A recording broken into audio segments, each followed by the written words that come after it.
রাত জেগে তাহাজ্জুদের নামাজ আদায় করতেছেন, আল্লাহর কাছে প্রতিনিয়ত কান্নাকাটি করতেছেন, তারপরেও আকাশ থেকে কোনো ফয়সালা আসতেছে না, কোথাও কি কোনো বড় ভুল রয়ে যাচ্ছে না তো? প্রিয় দ্বীনী ভাই ও বোনেরা, তাহাজ্জুদ হলো মুমিনের সবচেয়ে বড় হাতিয়ার। রাসূল সাল্লাল্লাহু আলাইহি সাল্লাম বলেন, রাতের শেষ প্রহরে মহান আল্লাহ তাআলা দুনিয়ার আকাশে নেমে আসেন এবং ঘোষণা করেন, কেউ কি আসো বিপদগ্রস্ত, আমি তাকে উদ্ধার করব। কেউ কি আসো অভাবগ্রস্ত, আমি তাকে সচ্ছলতা দেব। কিন্তু আমরা কি কখনো ভেবে দেখেছি, এত কান্নাকাটির পরেও কেন আমাদের দোয়া আরশ পর্যন্ত পৌঁছাচ্ছে না? কেন মাঝপথে আটকে যাচ্ছে? হাদিসের আলোকে উলামায়ে কেরামগণ এমন দুই শ্রেণীর মানুষের কথা বলেছেন, হাজার কান্নাকাটির পরেও যাদের দোয়া আল্লাহর আরশ পর্যন্ত পৌঁছায় না, যাদের দোয়া কখনোই কবুল হয় না যতক্ষণ না পর্যন্ত তারা খাঁটি তওবা করেন। তাদের মধ্যে এক নাম্বার হচ্ছে অবৈধ সম্পর্ক বা জিনার ভয়াবহতা। সবচেয়ে নিকৃষ্ট পাপটির মধ্যে একটি হচ্ছে প্রেমের সম্পর্ক বা জিনার ভয়াবহতা। বর্তমান সময়ে আমরা হারাম রিলেশন বা অবৈধ সম্পর্ককে খুব সাধারণ বলে মনে করি। মনে রাখবেন, যার সাথে আপনার বিয়ে বৈধ, তার সাথে বিয়ের আগে কথা বলা, মেসেজ করা বা দেখা করা সবই জিনার অন্তর্ভুক্ত। অনেকেই দীর্ঘ বছর হারাম সম্পর্কে লিপ্ত থেকে সেই মানুষটিকে পাওয়ার জন্য আল্লাহর কাছে তাহাজ্জুদে কাঁদেন। এটি আল্লাহর সাথে উপহাসের শামিল।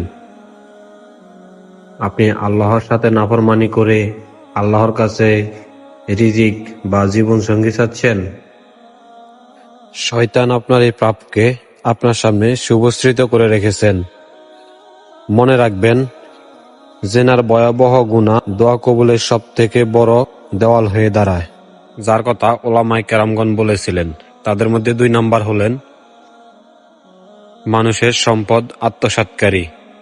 মানুষের সম্পদ আত্মসাৎ করা, জোর করে কাড়িয়ে নেওয়া, লুটপাট করা বা চাঁদাবাজি করা, এটি এমন একটি গুনাহ যা আল্লাহ তাআলা সহজে ক্ষমা করেন না। এটাকে বলা হয় হক্কুল ইবাদত বা বান্দার হক। আপনি অন্যের মনে কষ্ট দিয়ে বা অন্যের হক নষ্ট করে যতই রাতভর তাহাজ্জুদের নামাজ আদায় করুন না কেন, আল্লাহর কাছে যতই কান্নাকাটি করুন না কেন, আপনার ওই দোয়া কখনোই কবুল হবে না যতক্ষণ পর্যন্ত আপনি বান্দার হক আদায় না করেন অথবা ওই ব্যক্তির কাছে ক্ষমা প্রার্থনা করেন। আপনার প্রতি ওসিয়ত, আপনি ভাবছেন আমি এত কান্নাকাটি করে আল্লাহর কাছে দোয়া করতেছি, এত তাহাজ্জুদের নামাজ আদায় করে দোয়া করতেছি, আমার দোয়া কেন কবুল হচ্ছে না? দোষ আল্লাহর নয়, বরং দোষ আমাদের ওই গুনাহের যা আমরা কখনোই ছাড়তে পারতেছি না। মুক্তির উপায়, আজ সেই হারাম সম্পর্ক বিচ্ছিন্ন করুন এবং আল্লাহর কাছে খালেস দিলে তওবা করুন। হে আল্লাহ, এতদিন আমি ভুল পথে হাঁটছিলাম, দয়া করে আপনি আমাকে হেদায়েত দান করুন। বেশি বেশি দান সদকা করুন। নিশ্চয় দান সদকা আল্লাহর রাগকে প্রশমিত করে। তওবা করুন, তওবা করার পর ধৈর্য ধরুন। আল্লাহ তাআলা কোরআনে বলেন, ইন্নাল্লাহা মাআস সাবিরিন, নিশ্চয় আমি সবরকারীদের সাথে আছি। নিশ্চয়ই আল্লাহ পরম দয়ালু। আজকে যদি আপনি হারাম সম্পর্ক বিচ্ছিন্ন করেন, আল্লাহর কাছে খাস দিলে তওবা করেন, আল্লাহর কাছে দোয়া করেন, তাহলে আল্লাহ আপনার সেই হাত কখনোই খালি ফিরিয়ে দিবেন না। মহান আল্লাহ আমাদের সবাইকে গোপন এবং প্রকাশ্য ফিতনা থেকে হেফাজত করুক। আমিন।